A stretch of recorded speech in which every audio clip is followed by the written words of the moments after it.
शुभ संध्या मेरे प्यारे विद्यार्थियों, कक्षा 6 के विद्यार्थी। आपकी हिंदी पुस्तक का जो 5वां पाठ है, अक्षरों का महत्व, आज हम उसी पाठ के बारे में थोड़ी बहुत आलोचना करेंगे।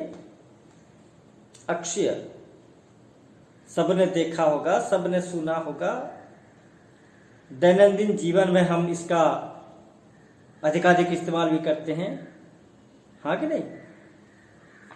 जो विचार हमारे मन में आते हैं, जिन विचारों को हम दूसरों के समक्ष प्रकट करते हैं, दूसरों के सामने प्रकट करते हैं, हम जो लिखते हैं, जो पढ़ते हैं, वे क्या है? अक्षर, हाँ कि नहीं। जिस अक्षर को हम रोजाना इस्तेमाल कर रहे हैं, लिखने पढ़ने में, विचार प्रकट करने में जिन अक्षरों का इस्तेमाल होता है, वह अक्षर कितना पुराना है। उस अक्षर की खोज सबसे पहले कहाँ हुई? उस अक्षर की खोज किसने की? वह अक्षर कितने साल पुराना है, इसके बारे में कोई जानकारी हमारे पास नहीं है। जिस प्रकार इस धरती पर मनुष्य का आविर्भाव हुआ, आदि मानव, हाँ कि नहीं। आप लोग इतिहास में पढ़ रहे होंगे, जो आदि मानव थे, कई प्रकार के उनका भी प्रकार है। निंडरथाल, पेकिंग, जावा, क्रोमागोनन, हाँ कि नहीं। ये सब आदि मानव के एक एक किस्म है। पेकिंग मानव, जावा मानव, निंडरथाल मानव, क्रोमागोनन मानव, ये सब आदि मानव के एक एक प्रकार हैं, जिन्हें अक्सर हम इतिहास में पढ़ते हैं। तो ये जो इंसान, मनुष्य, इस धरती में उसका जन्म कब हुआ, किस प्रकार हुआ, कैसे हुआ, हाँ कि नहीं, क्यों हुआ, तमाम चीजों के बारे में जब हमें जानकारी प्राप्त करनी होती है, तब हम किसे याद करते हैं? इतिहास को, हाँ कि नहीं, इतिहास को। इतिहास में मनुष्य के उद्भव और विकास, इस धरती में उसका उद्भव कैसे हुआ, उसका विकास कैसे हुआ, क्रम विकास कैसे हुआ, हम ही तो हैं उसके विकसित रूप, हाँ कि नहीं। तो आदि मानव से लेकर अब तक का जो सफर, अब तक की जो यात्रा, उसके बारे में अगर हमें जानकारी प्राप्त करनी हो, तब हम कहाँ जाते हैं? इतिहास में जाते हैं, इतिहास पढ़ते हैं। उसी प्रकार हर एक चीज का अपना अपना इतिहास है, हर एक चीज की अपनी अपनी कहानी है। आप लोगों ने राजा रानी की कहानी सुनी होगी, आप लोगों ने दादी माँ की कहानी सुनी होगी, हाँ कि नहीं। आप लोगों ने कछुए खरगोश की कहानी सुनी होगी, चंदा मामा की कहानी सुनी होगी, हाँ कि नहीं। तो हर एक कहानी से आप लोग परिचित हैं। आज हम एक कहानी सुनेंगे, और वो कहानी किसकी है? किसी राजा रानी की कहानी नहीं है, चंदा मामा की कहानी नहीं है, कछुए खरगोश की कहानी नहीं है, दादी माँ की कहानी नहीं है, बूढ़ी असुरनी की कहानी नहीं है। यह कहानी है अक्षर की, कहानी है अक्षर की।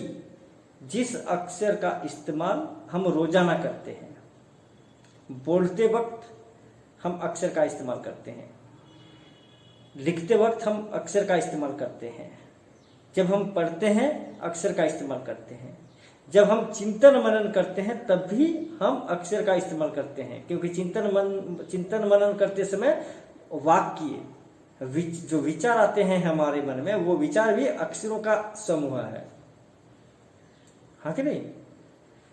तो उस अक्षर की कहानी के बारे में आज मैं आपसे आलोचना करूंगा। अक्षरों की कहानी। आज हम किसकी कहानी सुनेंगे? अक्षरों की कहानी। यह पुस्तक अक्षर से बनी है। आप देख लीजिए, आपकी जो हिंदी पुस्तक है, उड़िया पुस्तक है, संस्कृत की पुस्तक है, गणित की पुस्तक है, अंग्रेजी पुस्तक है, इतिहास भूगोल की पुस्तक है, विज्ञान की पुस्तक है, कंप्यूटर की पुस्तक है, अनेक विषयों की पुस्तक है आपके पास, है कि नहीं? आप सभी पुस्तकों को अच्छे से देख लीजिए, पन्ना पलट पलट कर आप देखिए, ये जो पुस्तक है किस चीज से बनी है। ये मत कहना कि कागज से बनी है। अक्सर ऐसी कौन सी चीज है जिस चीज के अभाव में, जिस चीज के न होने से यह पुस्तक कभी बन नहीं पाती, वह है अक्षर। आप किसी भी पुस्तक को देख लीजिए, वहां अक्षर होंगे। 500 पृष्ठ की पुस्तक है, 2000 पन्नों की पुस्तक है और 50 पन्नों की भी पुस्तक है। तो आप कितनी भी छोटी पुस्तक देख लीजिए या कितनी भी मोटी पुस्तक देख लीजिए, हर पुस्तक में आपको कुछ दिखे या ना दिखे, लेकिन एक चीज जरूर दिख जाएगी, वह है अक्षर। तो ये जो मैं किताब, मेरे हाथ में ये जो किताब है वसंत, ये पुस्तक, यह पुस्तक भी किससे बनी है? अक्षर से बनी है। सारी पुस्तकें अक्षर से बनी है। मैं जो ये किताब दिखा रहा हूं, सिर्फ यही किताब अक्षर से नहीं बनी। इस प्रकार की असंख्य किताबें अक्षर से बनी है। मैंने अभी भी विषयों का नाम कहा, हाँ कि नहीं? हजारों को, करोड़ों की संख्या में विषय हैं, हाँ कि नहीं? हजार हजार विषय हैं जिन विषयों का हम पढ़ते हैं। सभी विषयों की किताबें किससे बनी है? अक्षर से बनी है।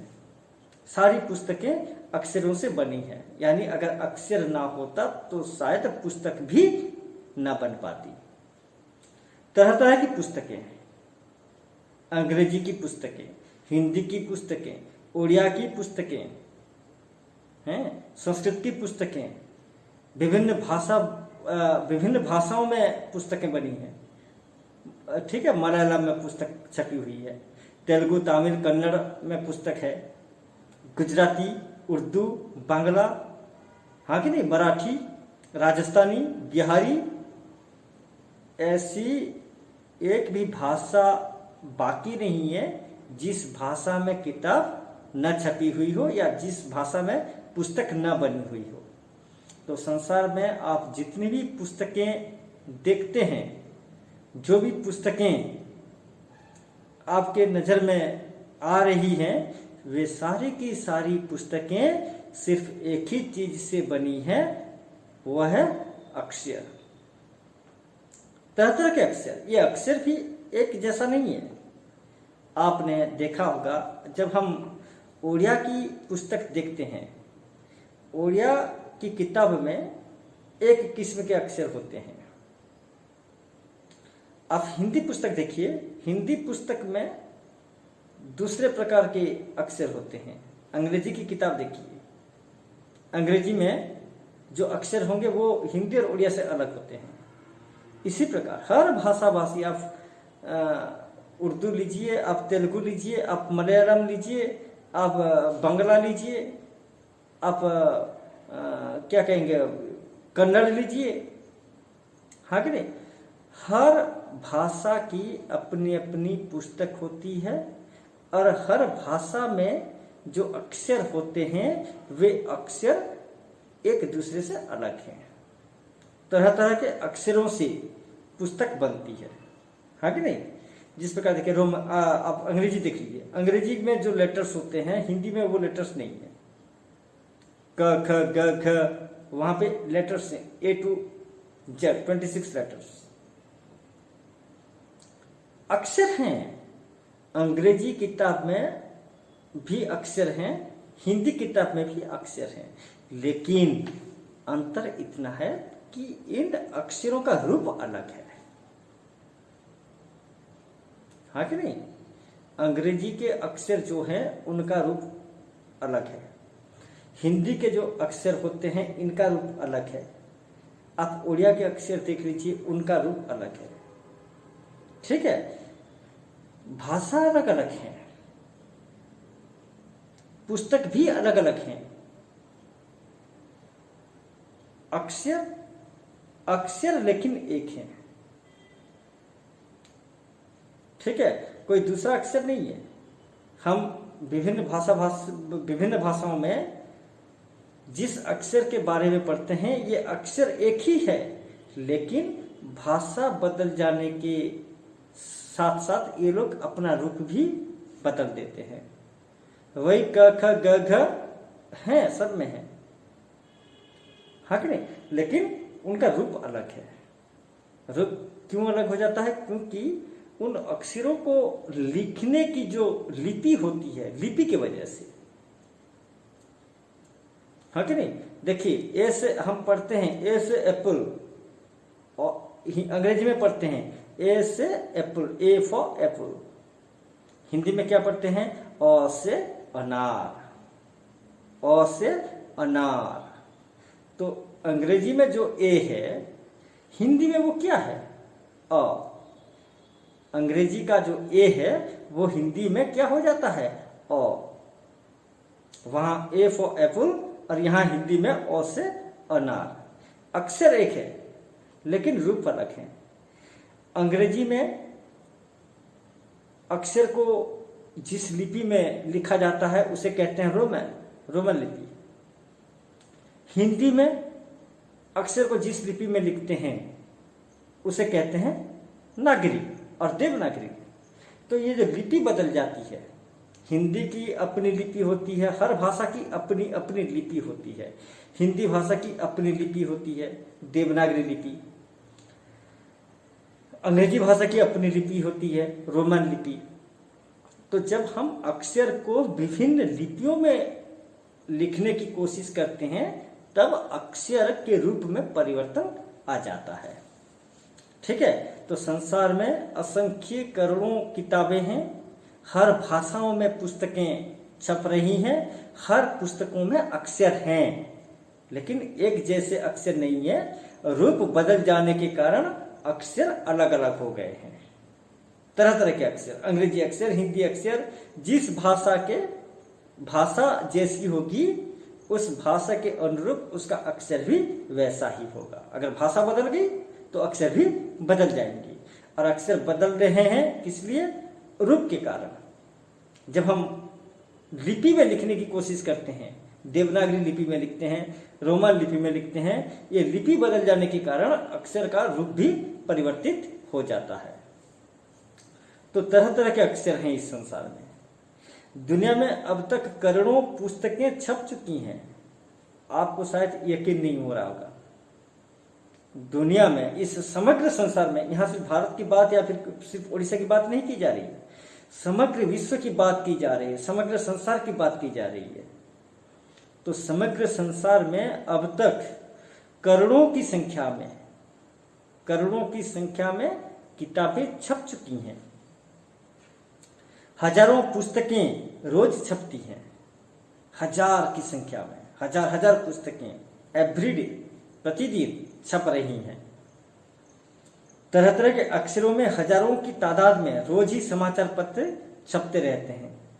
तरह तरह के अक्षरों में हम यहाँ उलुंडा में या सोनपुर में या उड़ीसा में अक्सर हमें कौन सा समाचार पत्र दिखाई देता है? अक्सर उड़िया समाचार पत्र, हाँ कि नहीं। आप संवाद ले लीजिए, आप धरित्री ले लीजिए, आप प्रमेय ले लीजिए, आप समाज ले लीजिए, हाँ कि नहीं। ऐसे मैंने तो सिर्फ 4 समाचार पत्रों का नाम बोला। ऐसे बहुत सारे समाचार पत्र हमारे उड़ीसा में भी हैं जो उड़िया भाषा में छप रहे हैं। तो हमारे देश में तरह तरह के अक्षरों में हजारों की तादाद में, तादाद मतलब संख्या। आप बाहर जाइए, वहां हिंदी के भी मैगजीन हैं, समाचार पत्र हिंदी में भी छप रहे हैं, यहां भी उड़ीसा में भी छप रहे हैं। अंग्रेजी में क्या नहीं छपते? इंडियन एक्सप्रेस, हाँ कि नहीं, टाइम्स ऑफ इंडिया। इन समाचार पत्रों में इन अखबारों में आपको कौन सा अक्षर दिखाई देगा? अंग्रेजी के अक्षर, हाँ कि नहीं? आप नवभारत एक है हिंदी में, अमर उजाला, हिंदी के कुछ अखबार हैं जिनका नाम है अमर उजाला, नवभारत। तो इन अखबारों का आप अक्षर देखिए, वहां पे आपको हिंदी के अक्षर दिखाई देंगे। Times of India, Indian express, अंग्रेजी के अखबार पढ़िए, वहां आपको अंग्रेजी के अक्षर दिखाई देंगे। आप संवाद, समाज, धरित्री, प्रमेय, हाँ कि नहीं, उड़िया में पढ़िए, आपको वहां उड़िया के अक्षर दिखाई देंगे।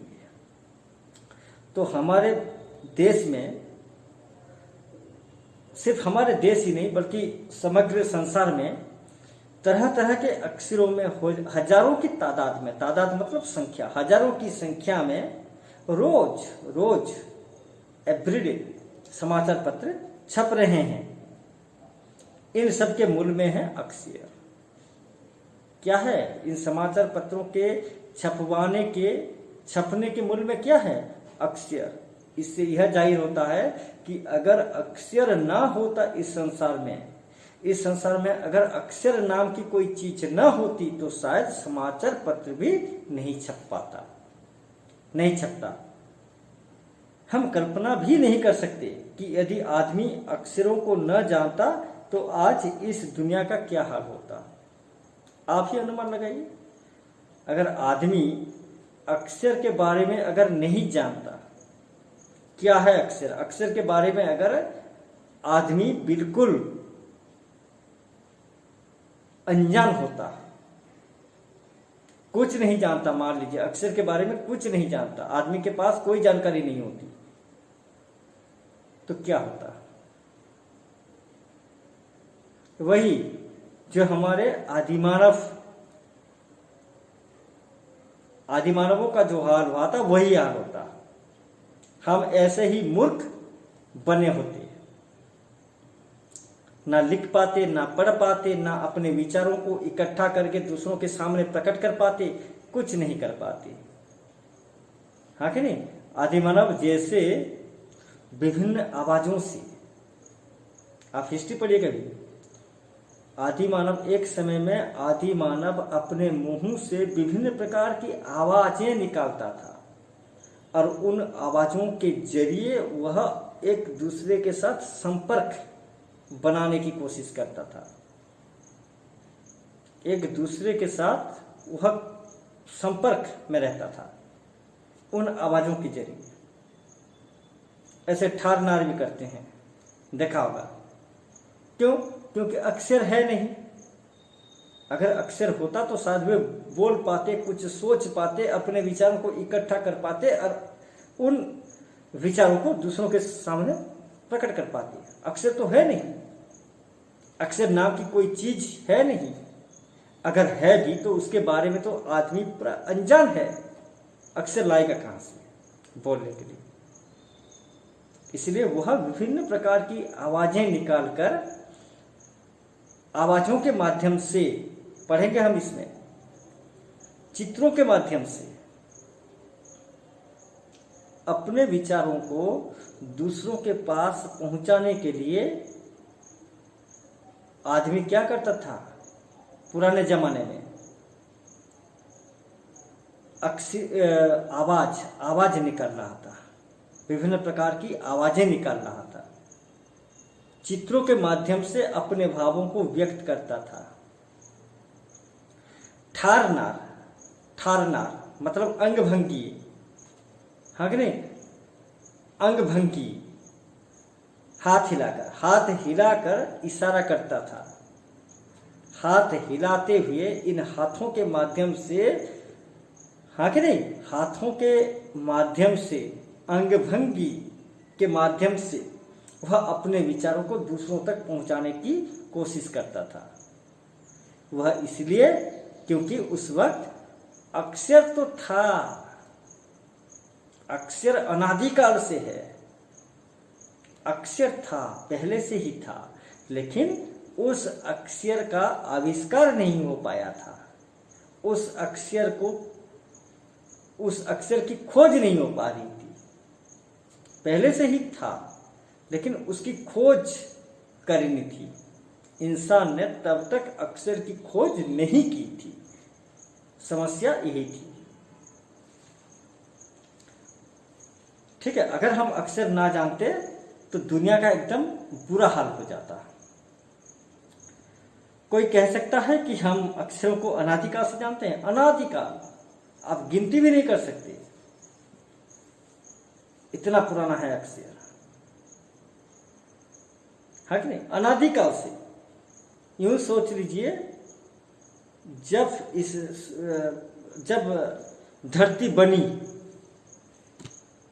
धरती जब बनी, जब इस संसार का निर्माण हुआ, तब अक्षर का भी लगभग निर्माण हुआ था। ऐसा ही समझ लीजिए। अनादिकाल मतलब जिसकी गिनती हम नहीं कर सकते। ये 1-2 साल या 5-10 50 100 साल की बात नहीं है, हजारों लाखों करोड़ों सालों की बात है। आज से करोड़ों साल पहले अक्षर की उत्पत्ति हो चुकी थी, अक्षर का उद्भव हो चुका था इस संसार में, अनादिकाल से। ठीक है, अक्षर इस संसार में है। अक्षरों का ज्ञान हमें किसी ईश्वर से मिला है। अक्सर हमारे मन में एक धारणा होती है, सबके मन में, कि इसी अक्षर का निर्माण किसने किया, अक्षर को किसने बनाया है। एक ही आंसर हमें मिलता है, वह है ईश्वर। हम कहते हैं ईश्वर ने अक्षर का निर्माण किया है, ईश्वर ने अक्षर को बनाया है। आप एक बार सोचिए, हम कहते हैं प्रकृति को ईश्वर ने बनाया है। सुनते आ रहे हैं कि नहीं? हम यही सुनते आ रहे हैं कि इस संसार को ईश्वर ने बनाया है, इंसानों को ईश्वर ने बनाया है, पशु पक्षियों को ईश्वर ने बनाया है, नदी झील झरने, ये जो सुंदर सी प्रकृति है, नेचर को ईश्वर ने बनाया है। जिस प्रकार ईश्वर ने तमाम चीजों को बनाया, उसी प्रकार ईश्वर ने अक्षर को भी बनाया, अक्षर का भी निर्माण किया। किसने? ईश्वर ने। ऐसा हम सदियों से सुनते आ रहे हैं, हाँ कि नहीं? अक्षर का निर्माण किसने किया?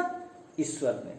क्योंकि हमें सुनाया जा रहा है, हमें सुनाया जा रहा है कि ईश्वर ने अक्षर का निर्माण किया। हम सुनते आ रहे हैं, वो हमारे जहन में रह गया है, और हम भी कहते हैं कि अक्षर का निर्माण किसने किया? ईश्वर ने। क्या यह सच है? बताइए,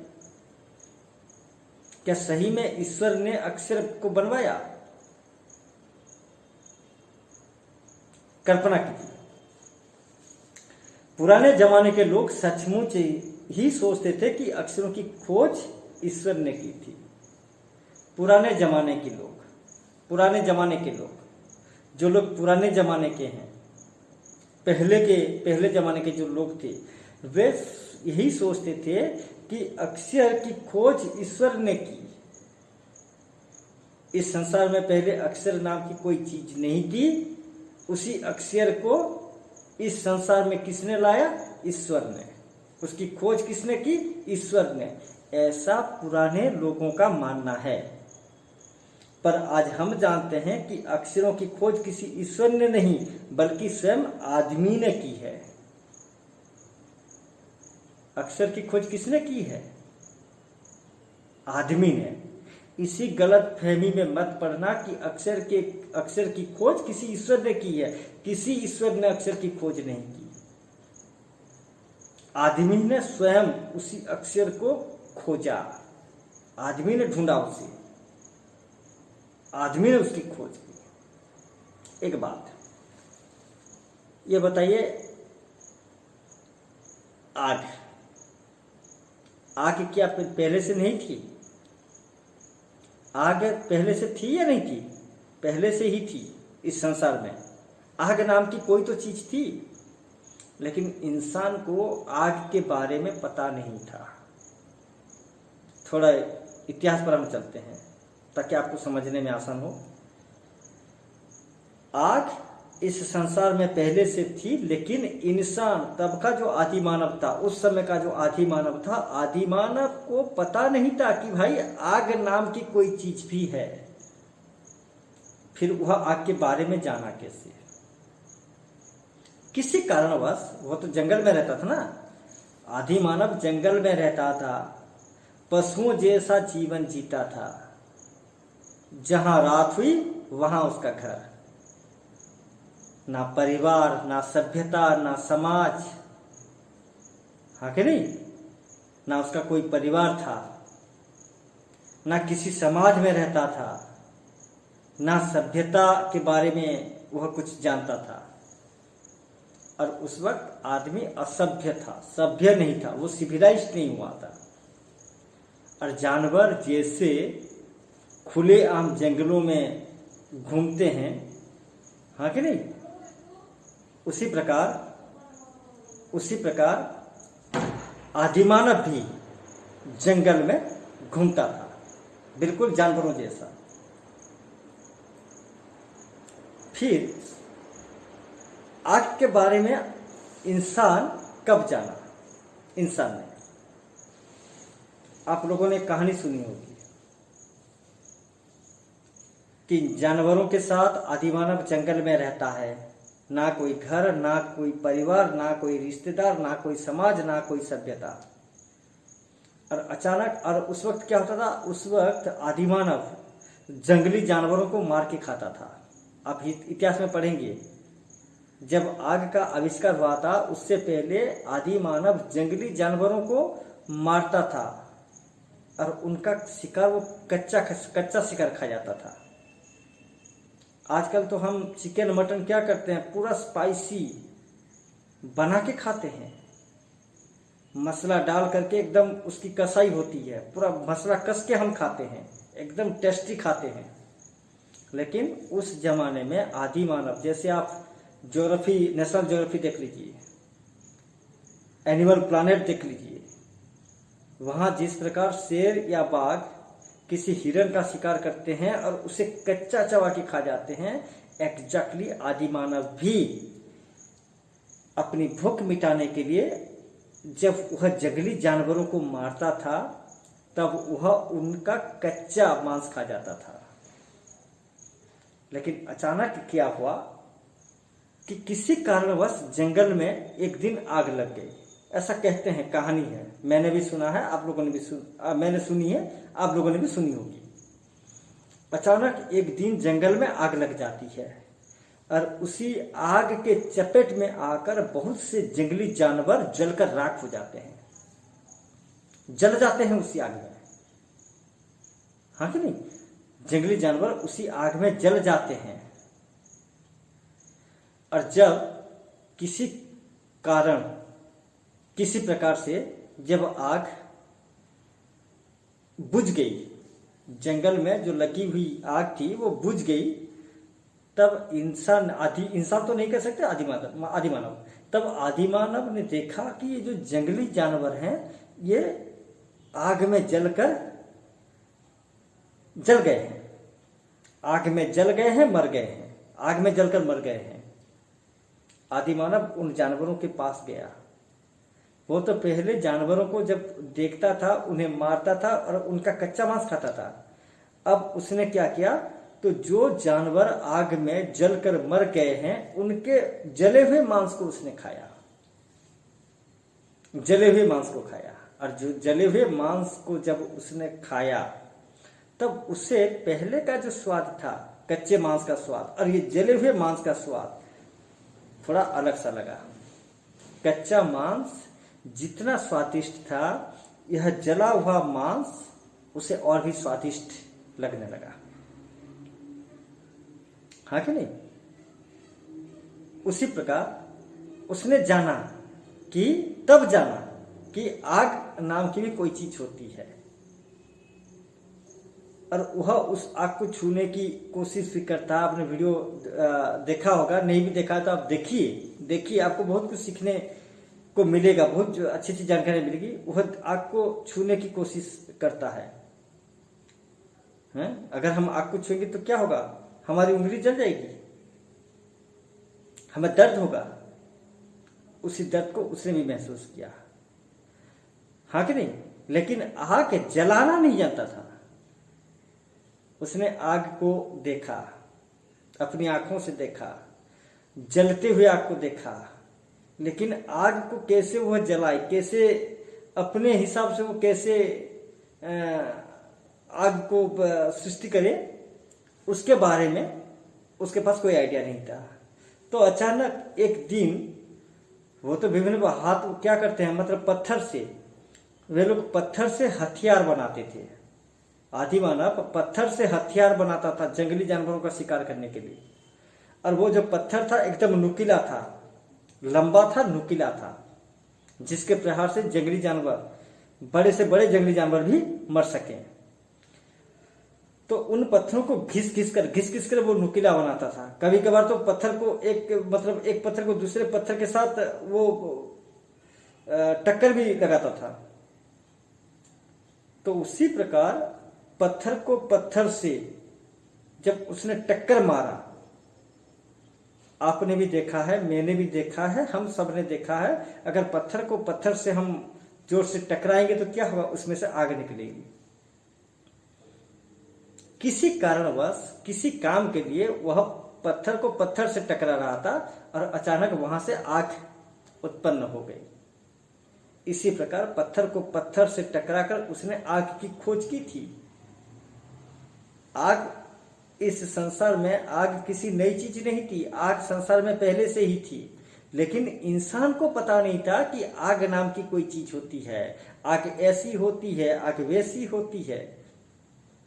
आग से जल जाने से चाहे वो इंसान हो या जंगली जानवर, उनका हालत इतना बुरा होता है, इसके बारे में आदि मानव का कोई आइडिया नहीं था।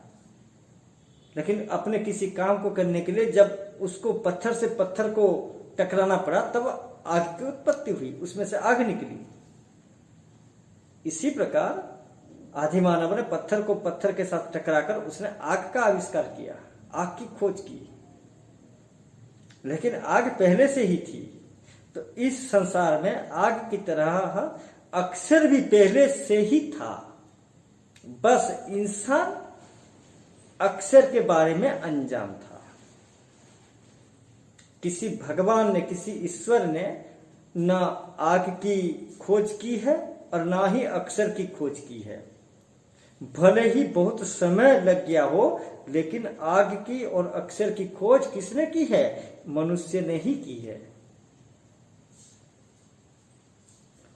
ठीक है, इसी गलतफहमी में मत पड़ना। इतना याद रखना कि चाहे वो आग हो या अक्षर, इन चीजों की खोज ईश्वर ने नहीं की थी, इंसान ने की थी। अब तो हम यह भी जानते हैं कि किन अक्षरों की खोज किस देश में किस समय हुई। आप कभी विकिपीडिया में जाइए, गूगल में जाइए, आप गूगल में जाइए। मैंने कहा लाखों करोड़ों प्रकार के अक्षर हैं इस संसार में, लाखों करोड़ों प्रकार के अक्षर हैं। आप कभी गूगल में सर्च कीजिए, संसार में जितने भी अक्षर आपको मिलेंगे, वे सारे के सारे अक्षर के बारे में अगर आपको जानकारी चाहिए, आप गूगल में जाकर ढूंढिए कि किस देश में किन अक्षरों की खोज किस समय हुई। भारत में हम भारतवासी जिन अक्षरों का इस्तेमाल करते हैं, इन अक्षरों की खोज पहले किस देश में हुई। अब America, Japan, Russia, France, China, कहीं भी जाइए, वहां जिन अक्षरों का इस्तेमाल किया जाता है, उन अक्षरों की खोज उस देश में कब हुई, किस समय उस अक्षर का इस्तेमाल किया गया, इसके बारे में आपको डिटेल्स में जानकारी मिल जाएगी। आप कभी गूगल